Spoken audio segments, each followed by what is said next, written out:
As you guys know, I've really been covering a lot of new releases on the channel here lately, and quite a few of them I think are quite good. A lot of these I can recommend you guys to go try and purchase for yourselves because I think they're good scents. However, there have been a number of them that I don't like that much and that I think, in my personal opinion, were a little bit of a flop. They just weren't all that exciting for me. So that's really what we're going to be going over today. I'm going to give you 7 new release flops or new releases that, in my opinion, just aren't really worth the hype. And I think this is an important video because in a world of all of these new fragrances being pumped out there, it's easy to get excited and want to go and try all of them and blind buy them and, you know, spend a lot of your money on these. But there's a few of them that I just think that you should at least sample first, or at least think about first before you decide to go ahead and blind buy them. And that's what I'm going to be doing today. I want to try to save you guys money where I can. Obviously, this is all subjective. It's all personal preference and personal opinion. A lot of these that may be in this video, some of you may love. Such as something you'll have to keep in mind for yourself. But in my opinion, there are some better releases out there than the ones that I'm going to be talking about today. So let's go and jump into this. Starting off with the first fragrance on this list, we have Dolce & Gabbana Light Blue Love is Love. So, a new light blue flanker, which is to be expected. They have quite a few in the lineup now, and for the most part, they're all pretty good. Light blue Eau Intense is probably my favorite, and I believe that was like the first flanker right after the Eau de Toilette. That's a really nice one. You have Light Blue Sun, which, you know, I like that one, but it's kind of one of those things where I personally would rather reach for Eau Intense. Light Blue Italian Zest. Then, of course, you have all of the limited edition Light Blue Swimming in Lipari, Light Blue Beauty of Capri. God, this is just a nightmare of trying to say all this stuff. You get what I'm trying to say here. A ton of different versions, all the limited editions, and so on. This one, Light Blue Love is Love, is the 2020 release, and you know, on paper, it looks interesting. It has a note of ice cream, which, you know, do we get that often in men's fragrances? I don't believe we do. I don't see an ice cream note very often listed. So automatically I was like, okay, this is going to be interesting. I hope this is going to be good. And again, on paper, it looks like it's going to be awesome. But when I got it in and I smelled it, I wasn't all that impressed.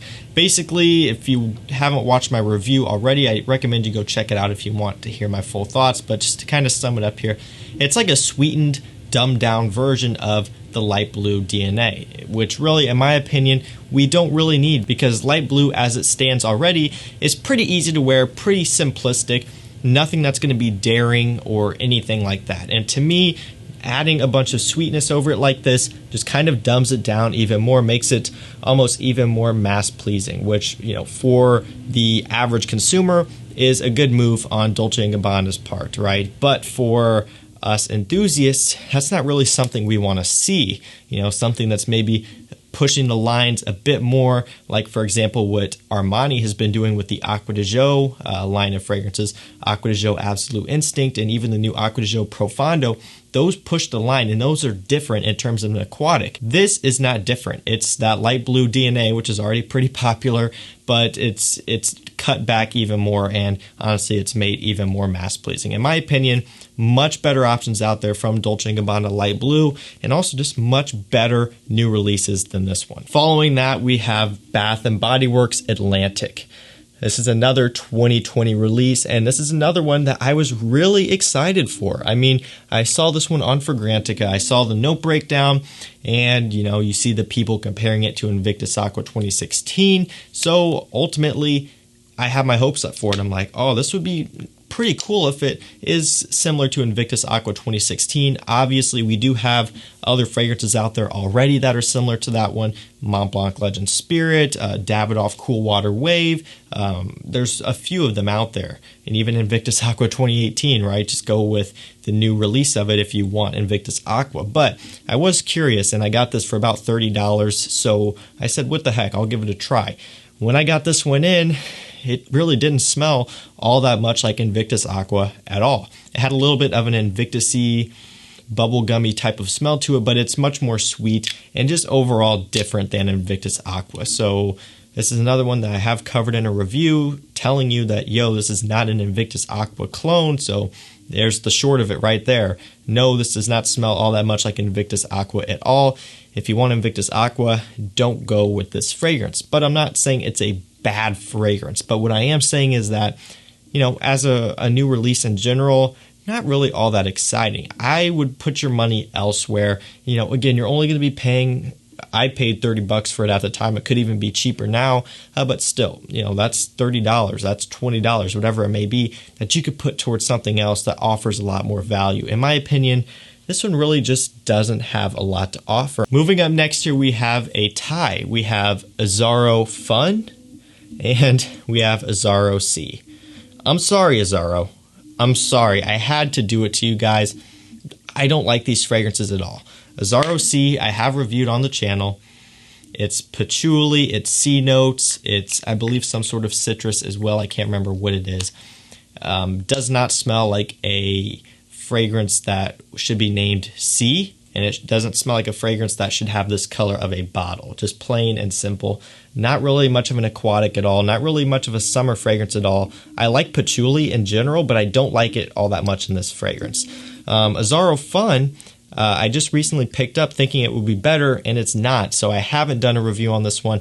I'm not going to do a review on this one because, quite frankly, I don't want to test it anymore and have to smell it anymore to actually formulate a review on this one. I'm sorry, I just don't like these that much.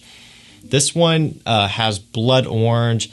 It has like teak wood, I believe, and a couple other notes. Overall, this one looks better on paper. And I guess smelling it in the air, I do like the smell of this one better than Azzaro C. This one I really just, it's not that great. But still, I don't like this fragrance that much either.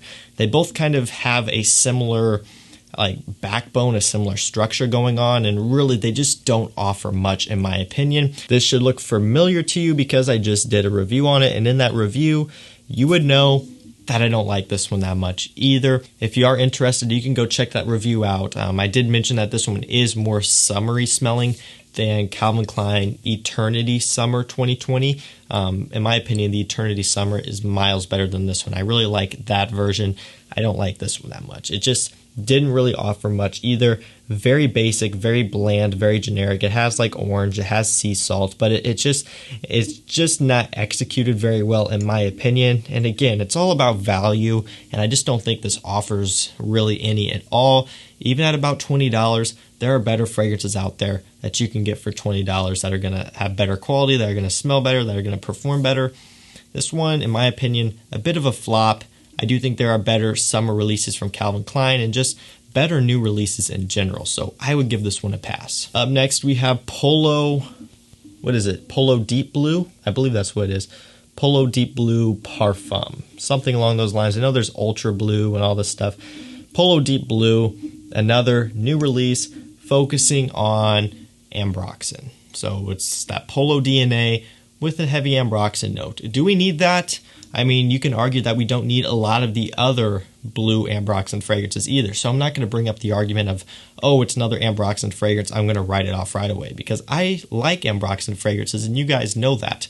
So I just want to make that clear. I don't dislike this fragrance because it's an ambroxan fragrance, right? I get it. They want to jump in and get a piece of the cake too. That's fine. Why I don't like this fragrance is really just because I'm not crazy about the smell. You know, and in general, I'm not crazy about the Polo Blue scent itself either. I know it's a classic and I do have a bottle, but it just, you know, I don't know. I just don't like it that much. And this version here, it just doesn't have too much substance to it in my opinion. It kind of comes across light and watery and just, you know, it's something that I personally really don't want to wear. It's something that I haven't worn since I, you know, recorded that review. I don't know. I think there are better options out there. There are better ambroxan blue fragrances that you could choose that are better than this one. All of the blue fragrances, basically, Dior Sauvage, Aqua Atlantique, those are two really solid ones. Even the new Acqua di Gio Profondo, Versace Dylan Blue, all of those, Bleu de Chanel, you get what I'm saying here. All of those, in my opinion, just bring a bit more to the table than this one. And it may sound like I'm completely dragging this fragrance. I'm not, or at least I'm not trying to. It's up to you whether or not you want to try this one out. I mean, hey, if you like the Polo Blue fragrances, give it a shot. But I would say it's nothing to get too excited about. So now we're down to the last two fragrances here, and these two, I really don't like that much. Dolce & Gabbana, the one EDP Intense. Of course, this one was very anticipated because, you know, I mean, it's a flanker to Dolce & Gabbana, the one EDP.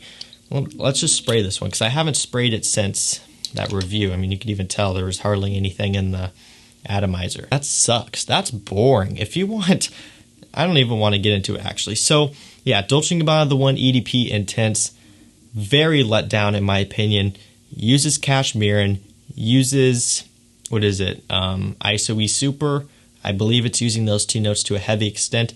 Doesn't smell anything like Dolce & Gabbana, the one EDP. Doesn't smell anything like Dolce & Gabbana, the one EDT or Grey or Royal Night. It's just a very, very stripped back and basic smelling fragrance composed basically all with aroma chemicals and synthetics to get compliments. That's what you get from this stuff. Do I recommend you buy it? No. Get any other one from the Dolce & Gabbana line except this one. Hate to say it. I'm sorry. Last up, honestly, probably my least favorite from the list here today, Dior Homme 2020. Again, you know, I'm not trying to be a hater. You guys know I typically don't like rag on fragrances that much, if at all. But I feel like as someone with an audience, I should voice my opinion, whether it's good or bad, right?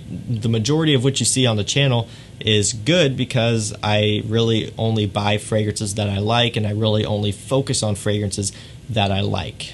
And for the most part, I like a lot of fragrances. My taste is pretty broad, from super fresh, aquatic, summery, bright, simple fragrances to some heavier fragrances. My taste has really evolved into some of these heavier oud fragrances, believe it or not. I used to not like oud, but I'm coming around to it. So I like a pretty wide spectrum of things, and you guys can see that on the channel based on what I recommend to you guys.